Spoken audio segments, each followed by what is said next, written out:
오늘 제목이 중국에서 절대 성공할 수 없는 직업인데요, 심리치료사라고 합니다. 저희가 심리치료사 내지는 심리상담사를 찾아갈 때 어떨 때 찾아갈까요? 갑자기 내가 불안해지고 공황장애 같은 거 생기고 어떤 상황이나 어떤 사람 만나면 막 화가 나고 감정 온도를 쏟고 심지어는 막 폭력을 쓸 것 같습니다. 그래서 심리치료사한테 대화를 하면서 치료를 받으려죠. 심리치료사는요, 엑스레이나 초음파 이런 거로 진단한 사람이 아닙니다. 내방자와 상담을 통해서 그 사람의 상황을 파악하고 진단하고 또 처방을 주는 사람인데요, 왜 심리치료사가 성공을 하지 못하냐? 심리치료를 받으러 온 환자 내지 내방자가 심리치료사를 만난 그 앞에서도 정직하게 얘기를 하지 않습니다. 중국 사람들은 자기한테 불리하거나 아니면 누구한테 해를 끼치거나 나중에 혹시 나한테가 해코지를 당할 위험이 있거나 뭐 등등 체면이 깎이는 상황이 생길 때는 절대로 솔직하게 말하지 않습니다.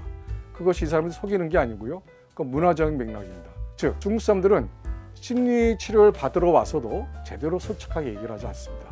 그래서 농담 삼아서 중국에서 심리치료사는 절대 성공할 수 없다. 즉 저희가 흔히 얘기하는 통계, 숫자 이외에 설문지를 통한 어떤 사람에 대한 성향에 대한 사실에 대한 확인, 액면 그대로만 보면은 큰 오류를 범할 수 있다는 겁니다. 2005년 좀 오래된 통계죠. 세계 가치관 조사에서 보면 일반적으로 대부분의 사람은 믿을만 하다라는 문항이 있었습니다. 뜻밖에요, 중국 사람들은 50% 이상이 믿을만 하다고 대답을 했습니다. 우리나라 사람들은 30% 조금 넘었습니다. 저는 이 숫자를 보고, 이 통계를 보고 깜짝 놀랐습니다. 왜냐면 저희가 일반적으로 알고 있기를 중국 사람들은 의심이 많다라는 얘기 들었거든요. 그러면서 제가 느낀 건 뭐냐면, 야, 이게 제가 그냥 책에서 잘 모르는 지식 갖고 중국에선 잘못된 오해를 하고 있었구나 라는 생각을 잠깐 했었어요. 하지만 그 다음에 바로 끼워친 게 있습니다. 이 사람들이 설문지에 대답을 할 때 솔직하게 대답을 했을까? 아마도 난 사람들을 안 믿어요 라고 얘기하면 본인이 좀 없어 보이지 않겠어요? 그래서 아마도 아우 저는 사람들 믿습니다 라고 사실이 아닌 대답했을 공산이 큽니다. 익명성이 보장되는 건데 그게 그러겠느냐? 중국 사람들은 거의 대부분의 설문에서 익명성이 보장된다고 아무리 얘기를 해도 믿지를 않습니다. 저희가 중국에서 경영을 하고 운영을 하는데 어떤 영향을 미치고 또 어떤 사례가 있는지를 잠깐 소개해 드리면요, 중국에서 인성검사를 했는데요, 면접을 다 끝나고 필기시험 다 끝나고 다 하고 나서 마지막으로 인성검사가 남았습니다. 저희 경험으로는 인성검사는 대부분 다 합격을 하죠. 그때 한 20명가량 됐는데 굉장히 좋은 자원들이 많이 왔습니다. 그래서 각 부문의 부문장들은 그 중국 사람들을 누구누구는 나한테 달라, 내가 데리고 가겠다는 것을 거의 확정을 했었어요. 그런데 뜻밖에도 최종 발표에서 한 명을 빼놓고 나머지가 죄다 탈락을 했습니다. 왜 그랬을까요? 대답이 일관성이 있어야 된다. 한두 문제에는 약간 착각을 하거나 실수를 해서 모순되는 대답을 하지만 일관되게 모든 게 모순되게 가면 이 사람은 낙제점이 나오는 거죠. 중국 사람들은 좋은 모습을 보려다가 죄다 낙제점을 받아서 그 해 단 한 명을 빼놓고 죄다 탈락을 했고요.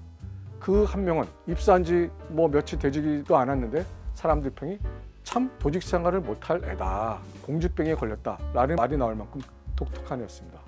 즉 저희가 통계와 숫자, 설문지 이런 걸 통해서 이것이 객관적이고 가장 사실에 가까울 수 있을 거라는 믿음에서 중국 시장이나 중국 상황이나 중국 사람을 그렇게 판단한다면 커다란 착오에 빠질 수가 있습니다. 우리가 객관적으로 알고 있다는 사실보다는 말이 아닌 그 문화가 얘기해주는 말 없는 언어, non-verbal 언어가 더 중요하다라는 게 유명한 이 문화 인류학자들의 주장입니다. 중국에 가서 저희가 참 많이 속고 나와요. 속이겠다고 작정하고 달겨 들어온 사람들 제가 웬만큼 현명하지 않고는 막아낼 재간이 없어요.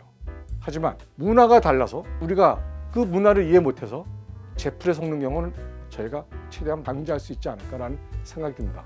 이런 말이 있습니다. 봄날에 강물이 따뜻해지는 것은 그 강물에서 노는 오리가 제일 잘합니다. 그 얼어붙었던 겨울에 호수의 물이 언제 따뜻해지냐, 그 시점은 그 안에서 노는 오리가 가장 잘합니다. 현장 전문가가 제일 잘한다는 말씀을 드리고 싶습니다.